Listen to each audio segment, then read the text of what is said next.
Hello, I'm Lê. Very nice to see you again. Today we study Unit 10, Lifelong Learning, Reading. Have you got your books, pens and paper ready? Now let's start with a warm-up. Now look at this. We have 5 explanations, so write the words in the grid for these explanations.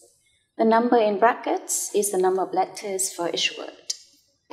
Bây giờ các em đọc những cái lời giải thích này và viết từ tương ứng vào trong những cái ô chữ này. Con số trong học đơn là số chữ cái của mỗi từ tương ứng. Now 10 seconds for you.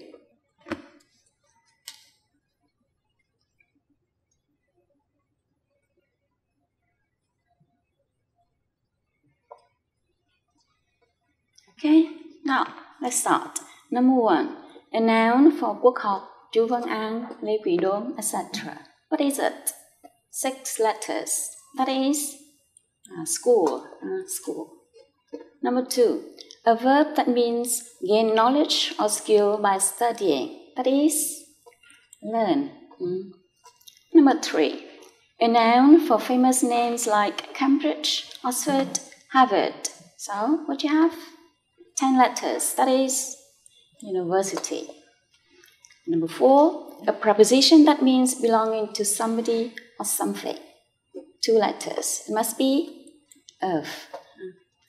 Now number 5, oxygen, water, fire, food, being essential for life. You see, we go to school or university in order to learn. Now tell me, when do we start school? When do we finish school? We start school at the age of 6, right?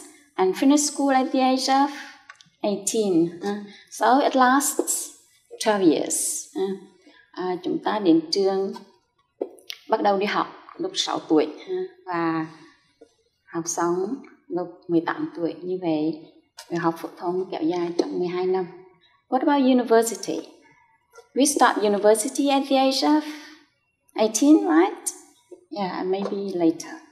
And we finish university at the age of 22 or maybe later. It depends. But very often, university lasts 4 or 5 years. But for some majors like medicine, it's 6 or 7 years, right? Chúng ta bắt đầu đi học đại học vào lúc 18 tuổi. Có thể là muộn hơn và học xong đại học lúc 22 tuổi hoặc có thể muộn hơn tùy theo mỗi người. Chương trình học đại học thì thường kéo dài trong 4 đến 5 năm và có một số chuyên ngành như y khoa thì có thể 6 đến 7 năm. Now, tell me, what about the University of Life? Về trường đời thì sao? When do we start the University of Life? When do we finish it? What do you think? We start the University of Life when we were born, when we started to realize things around, right? And we finish the University of Life when we leave this world, right? So how long does it last? Scores of years? 100 years? What do you think? It's as long as our life, right? Với trường đời thì chúng ta bắt đầu lúc chúng ta được sinh ra, khi chúng ta bắt đầu nhận thức được thế giới xung quanh và kết thúc nó khi chúng ta rời bỏ thế giới này. Như vậy nó kéo dài bao nhiêu năm? Vài chục năm hay 100 năm? Cái đó tùy thuộc theo một người. Nhưng mà trường đời thì kéo dài bằng tuổi thọ của mỗi người. As long as our lives. That's why we refer to what we do at the University of Life as lifelong learning. Okay? So what is lifelong learning? What are the aims? The answers can be found in the reading of our lesson today. So, Unit 10, lifelong learning. Now open your books to page 62. First we go through some vocabulary. Okay? Now, number 1, pursuit. Now, look at this. What do you see? A police officer trying to catch the robber, right? một viên cảnh sát đang đuổi bắt kẻ cướp. What about this one? A lady trying to catch happiness. Một phụ nữ đang theo đuổi hạnh phúc. So we have pursue the robber or in pursuit of the robber. Pursue happiness, in pursuit of happiness. Đuổi bắt kẻ cướp hay là theo đuổi hạnh phúc, mưu cầu hạnh phúc. So we have pursue as a verb and pursuit as a noun. Pursuit, sự theo đuổi. And we often use in the phrase in pursuit of. And the verb pursue, đuổi theo đuổi. Now, number 2, look at this. Ooh. So what do you see? A dog, it looks sad. The dog is confined in a cage. Con chó bị nhốt ở trong cái lồng chật hẹp.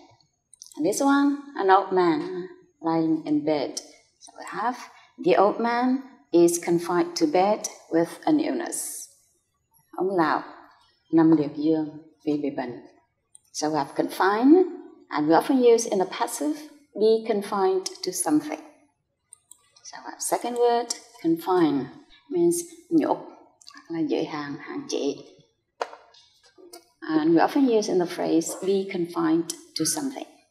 Now, number 3, voluntary. Voluntary means willing. So in Vietnamese we have tự nguyện. And the opposite, that is compulsory. Compulsory. In Vietnamese, that is bắt buộc. The verb form we have volunteer, tự nguyện, tình nguyện. And volunteer is also a noun, means tình nguyện viên. Now, number 4. What do you see? A train, and a lot of people are waiting to get on the train. And this place is a platform. So we have a train platform, sân ga. What about this one? A woman doing her shopping online, on the phone. So we have an e-commerce platform, diễn đàn mua sắm điện tử. So we have platform, sân ga, diễn đàn. Okay. So number 4, sân ga, diễn đàn. The last word is ultimate. Ultimate means the best, tối ưu, or final, tối hậu. Okay, these are some of the new words in the reading. Now, listen and repeat after me. Pursuit, pursuit, pursue, pursue. Đối với từ này thì có 2 cách đọc. Các em có thể đọc là pursuit. Theo tiếng Anh của người Mỹ thì là pursuit. Number 2, confine, confine. Voluntary, voluntary. Compulsory, compulsory. Volunteer, volunteer. Platform, platform. Ultimate, ultimate. Okay, you got through some new words. Now put them in sentences. So, checking vocabulary. Complete each sentence with a word in the box. Got 4 sentences, 4 words. For this, pay attention to the phrases. For example, here we have be, to, something, and, of. Okay? Now, 40 seconds for you.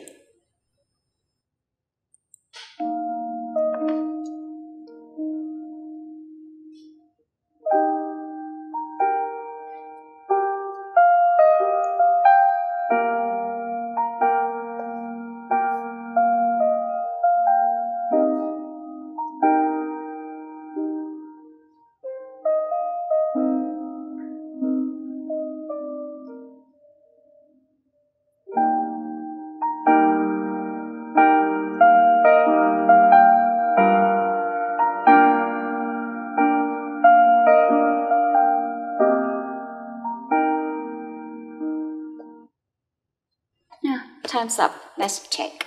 Number 1. A pandemic of COVID-19 is sweeping the world.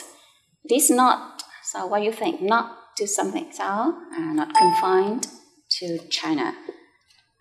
Trận đại dịch COVID-19 đang càn quét thế giới. Nó không chỉ hạn chế ở Trung Quốc. So be confined to. Number 2, he sacrificed all his interests of wealth and fame. So what do you think? In pursuit of. Anh ta hy sinh tất cả thú vui để theo đuổi sự giàu sang và danh vọng. Number 3, Tony's goal is to win a world title. So what goal? We have ultimate goal. Mục đích cuối cùng của Tony đó là giành được a world title, danh hiệu thế giới. Number 4, the authorities continuously remind the people about social distancing on different, including phones and TV. So what do you think? Phones and TV, they are platforms, right?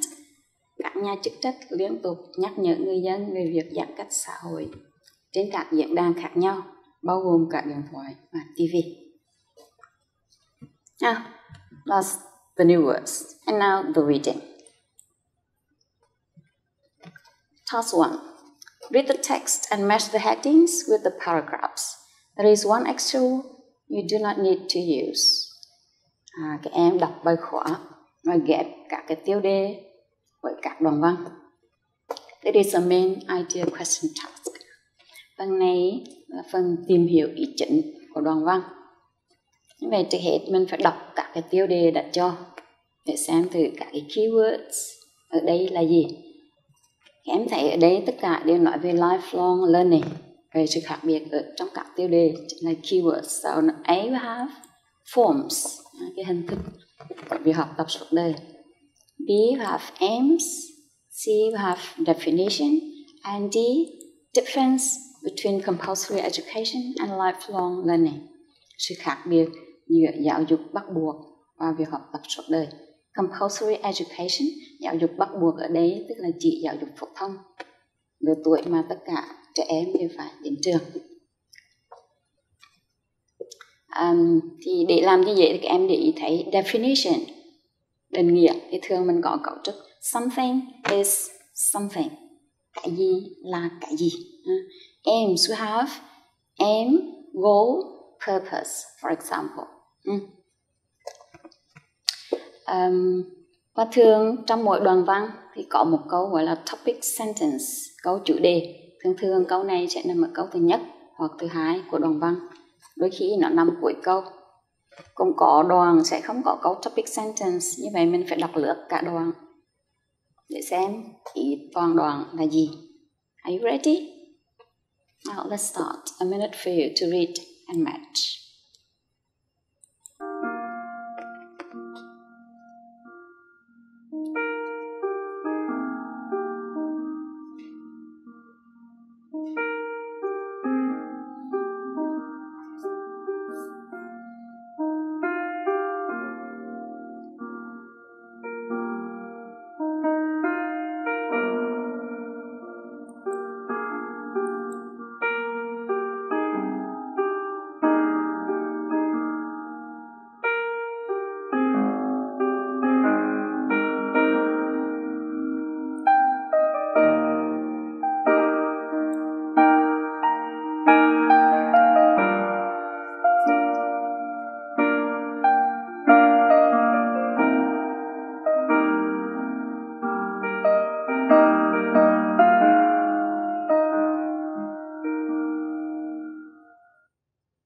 Alright, now let's check together.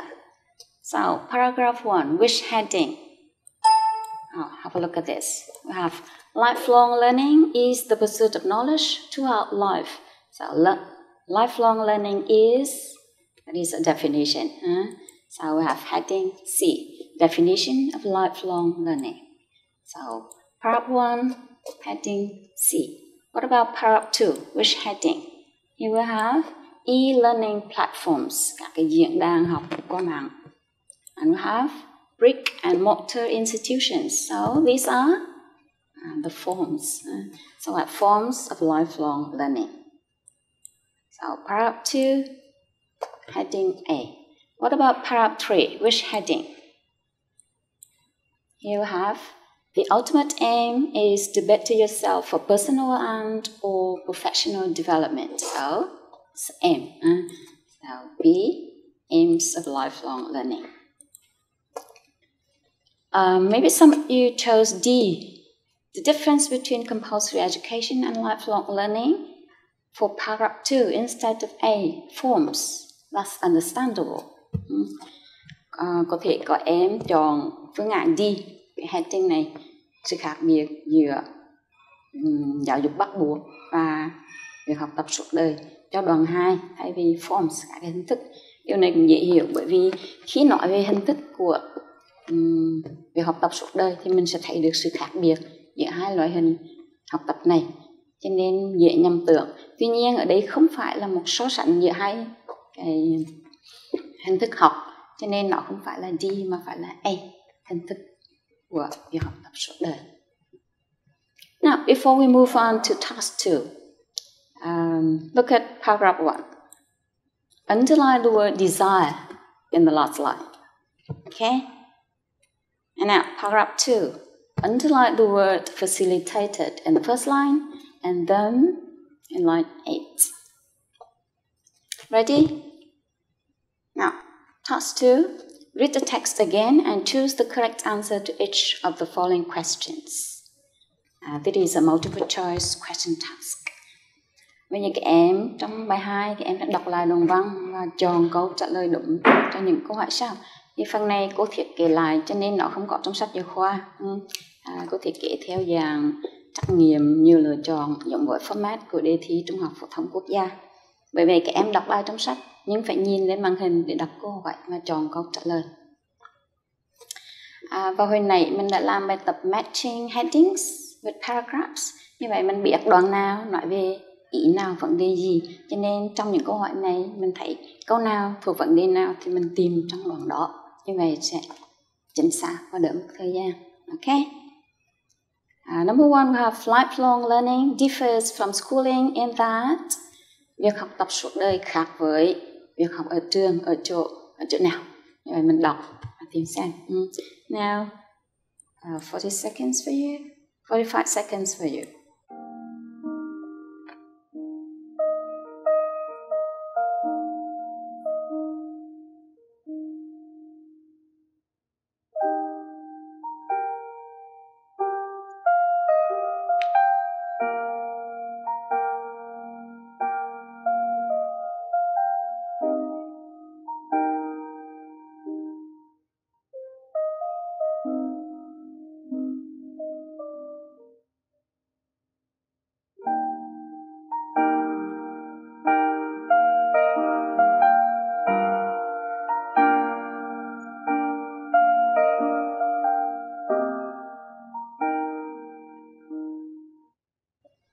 Time's up. Now let's check together.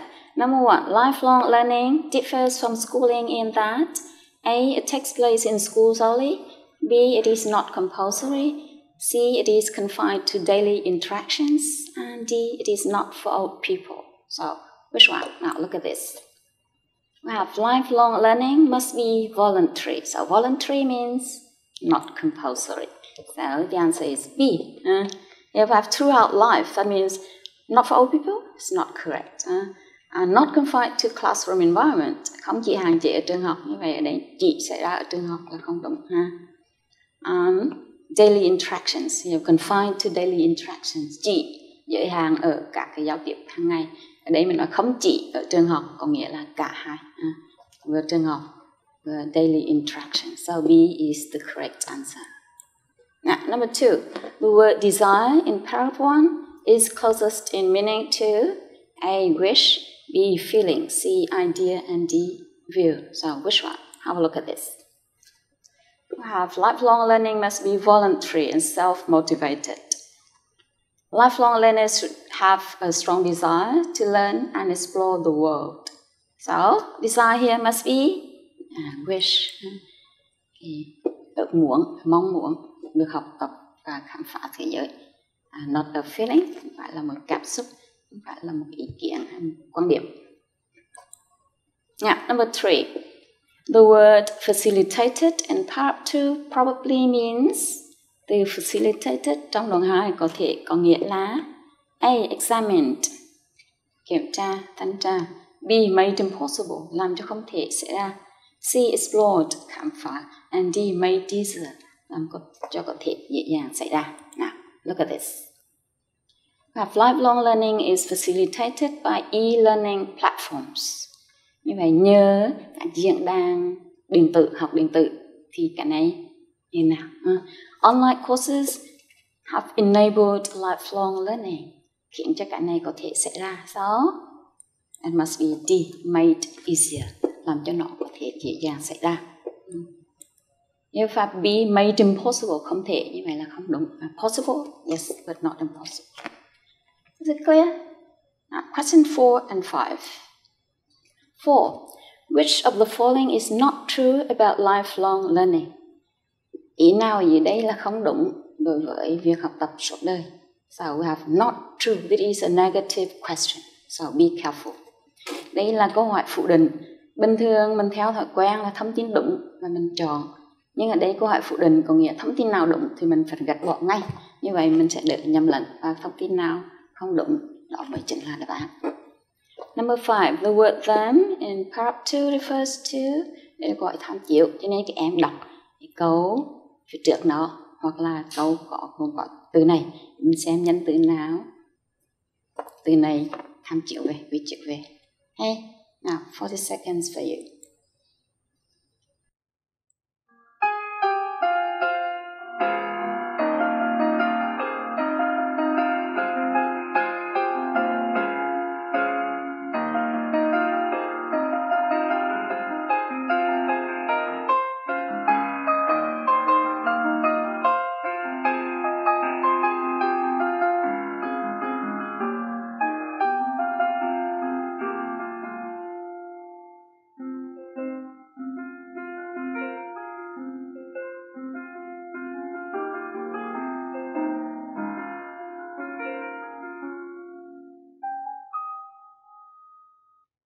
Now let's check. Number 4. Which of the following is not true about lifelong learning? A. It is also offered by brick and mortar institutions. Nó cũng diễn ra ở trường học. B. It is made easier to access thanks to the internet. Nó diễn ra dễ dàng hơn nhờ tiếp cận được internet. C. It only takes place when you have a teacher to help. Nó chỉ diễn ra khi mình có giáo viên hỗ trợ. And D. It happens when you want to explore the world around. Nó diễn ra khi mình muốn khám phá thế giới xung quanh. Now, have a look at this.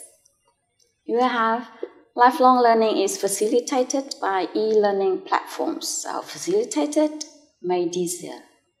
E-learning platforms, the internet. So, B, true. It means it's not the answer. Education is no longer offered only by brick and mortar institutions. Không chỉ cung cấp bởi trường học. And A, also, so same information, not the answer. This one. Lifelong learners should have a strong desire to learn and explore the world. So, that is D. It happens when you want to explore the world around. So, what about C? We have, it only takes place when you have a teacher to help. No, it happens anywhere. So, no need of a teacher. So, C is the answer. Now, number 5. The word them in paragraph 2 refers to teachers, course providers, learners, or young parents. Now look at this. Learners can now have the course content taught to them by a school located miles away. Bây giờ người học có thể có nội dung chương trình dạy cho mình bởi một trường ở cách xa hàng dặm. So, dạy cho ai? Dạy cho learners. So C is the answer. Is it clear? Now, question 6 and 7. 6. The final aim of lifelong learning is to, so aim, that means you read paragraph 3. 7. It can be inferred from the text that lifelong learning, so it is an inference question.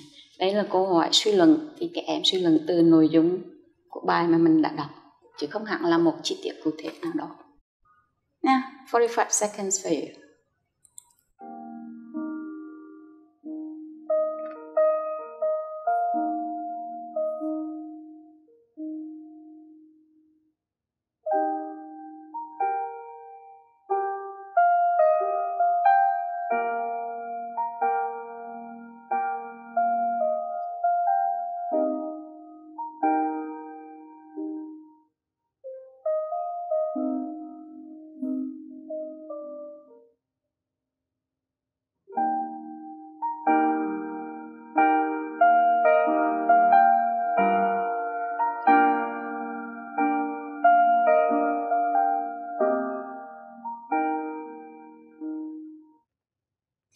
time to check. Number 6. The final aim of lifelong learning is to A. Improve yourself personally and professionally. Mục tiêu cuối cùng của việc học tập suốt đời là hoàn thiện bản thân về mặt cá nhân cũng như chuyên môn. B. Do a course of your interest at your convenience. Tham gia một khóa học mà mình yêu thích, thuận lợi cho mình. C. Make your CV look impressive. Làm cho cái lý lịch của mình trông ấn tượng. And D. Gain more qualifications. Có nhiều bằng cấp hơn. Now look at this. Paragraph 3. The ultimate aim is to better yourself for personal and or professional development. So it must be A. So what about a pathway to qualifications? Rather than, hơn là có được bằng cấp. Như vậy có được bằng cấp là một phần của quá trình tự học tập suốt đời, nhưng không phải là cái đích cuối cùng. Okay. Tương tự như vậy, make your CV look impressive is part of it. Thì mình có được điều này trong quá trình mình học, nhưng không phải là mục đích cuối cùng mình hướng tới. Okay. Now, number 7. It can be inferred from the text that lifelong learning A. Takes place mostly in people's old age. B. Is the best choice for young parents with small children. C. Is the most important form of education. D. Is part of everyone's life, regardless of their age, career, and gender. So, which one? Now, look at this. Now, people can learn throughout their adulthood, even in old age. Như vậy, học suốt đời, thậm chí già vẫn còn học. So, is it A? No, because A mostly, phần lớn diễn ra khi về già, như vậy là không đúng. Next one we have, young parents can select their group meeting time, so it's convenient for them. It doesn't mean the best choice for them, right? So, not B. What about this one? Informally, in any area of your interest, at your convenience, is well within your capabilities. Miễn sao là nó hợp với năng lực của mình. Sao? Như vậy nghề nghiệp nào cũng được, đúng không? Hợp năng lực là được. So the answer must be D. Là một phần cuộc sống của mỗi người, của mọi người, bất kể tuổi tác, nghề nghiệp hay giới tính. C. The most important form of education is important. But we can't infer that it's the most important. So D is the answer. Is it clear? Any questions? No? So we've learned about what lifelong learning is, its forms, its aims. What about its specific benefits? Now listen to a man and find out. Như vậy mình học về định nghĩa, kiến thức cũng như là mục đích của việc học tập suốt đời, về những cái lợi ích cụ thể là gì. Listen to a man talking about lifelong learning. Complete the sentences with a word or short phrase. Bây giờ các em nghe và hoàn thành những câu này. Now, read through to see what you need in each gap. Lifelong learning doesn't just happen in school or a place. Where? It's an ongoing, so we need a noun that can happen anywhere, anytime. Can happen anytime, anywhere. The benefits of lifelong learning. It increases for career advancement, so we need a noun. It keeps your mind, keep your mind, adjective. It fuels creativity and innovation. It increases social, a noun. And it's, what adjective? Now listen and complete the sentences. Technology is rapidly changing. As soon as you've learned one language, library, framework, or tool, another appears that makes what you've just learned obsolete. Learning something today, even if it's obsolete tomorrow, prepares you to be a better developer. Lifelong learners recognize that learning doesn't just happen in school or at work. It's an ongoing process that can happen anytime, anywhere. They're self-motivated, self-directed, and always excited to learn something new. The benefits of being a lifelong learner are numerous. Lifelong learning increases your opportunities for your career advancement.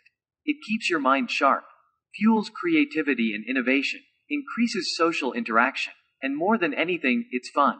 Become a better developer today. Start your journey as a lifelong learner. Okay.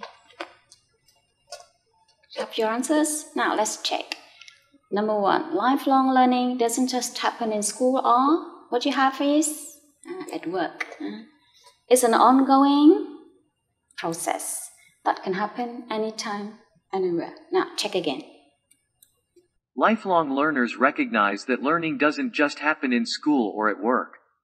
It's an ongoing process that can happen anytime, anywhere. Right? Việc học tập suốt đời không chỉ diễn ra ở trường hay ở nơi làm việc. Nó là một quá trình liên tục, có thể diễn ra bất cứ lúc nào, bất cứ ở đâu. What are the benefits of lifelong learning? It increases your, what do you hear? Your opportunities for career advancement. It keeps your mind attentive, sharp. It fuels creativity and innovation. It increases social interaction, and it's fun. Now listen again and check. The benefits of being a lifelong learner are numerous. Lifelong learning increases your opportunities for your career advancement. It keeps your mind sharp, fuels creativity and innovation, increases social interaction, and more than anything, it's fun. Right? Như vậy những lợi ích của việc học tập suốt đời là nó tăng cái cơ hội thăng tiến việc làm của mình, nó giữ cho đầu óc của mình được nhạy bén, và nó khuyến khích sự sáng tạo và đổi mới, tăng cái giao tiếp xã hội, và hơn hết đó là rất là thú vị. Any questions? No? So we've learned a lot about lifelong learning. Its definition, what it is, its forms, its aims, and its benefits. Before we start, some consolidation. So what is lifelong learning? It's an ongoing process in pursuit of knowledge. Là một quá trình theo đuổi tri thức, quá trình liên tục theo đuổi tri thức. What about its form? It can be very formal as in school or university, or very informal as daily conversations, and it can happen anytime, anywhere. What about its aim? It's for personal and professional improvement, self-improvement, hoàn thiện bản thân về mặt cá nhân cũng như mặt nghề nghiệp chuyên môn. And now, have a look at this. It is a saying by Brian Herbert. The capability to learn is a gift. The ability to learn is a skill, and the willingness to learn is a choice. Khả năng học tập là một tài năng thiên bẩm. Tài năng, gift, vừa là tài năng, vừa có nghĩa là món quà, tức là món quà trời ban. Năng lực học tập là một kỹ năng, và cái ý thức học tập là một lựa chọn. Như vậy, tài năng thì có thể người này có, người kia không. Nhưng năng lực học tập là một kỹ năng thì ai cũng có thể phát triển được. Và ý thức học tập là một lựa chọn, như vậy là tùy thuộc vào bản thân. Vậy tại sao mình không lựa chọn để phát triển kỹ năng và năng lực? Cho dù mình có món quà trời ban là tài năng hay không. Right? Now, you see, many people are very good lifelong learners, while others are not. Why? What are the barriers? Answer me in your homework. List some possible barriers to lifelong learning. Các em thấy một số người thì việc học tập suốt đời rất là tốt, một số người khác thì không. Vậy những trở ngại có thể có là gì? For example, lack of willingness. Lack of willingness? No way. Thiếu ý thức học tập không được. Đó là lựa chọn của bản thân. Tại sao mình không lựa chọn, đúng không? So, don't let it be a barrier to you. It must be something like lack of time. Không có nhiều thời gian. Các em ở nhà liệt kê thêm một số cái cản trở có thể có mà em nghĩ có thể có đối với việc học tập suốt đời. And number 2, review the vocabulary. Okay, that's all for now. Thank you for joining. Thank you.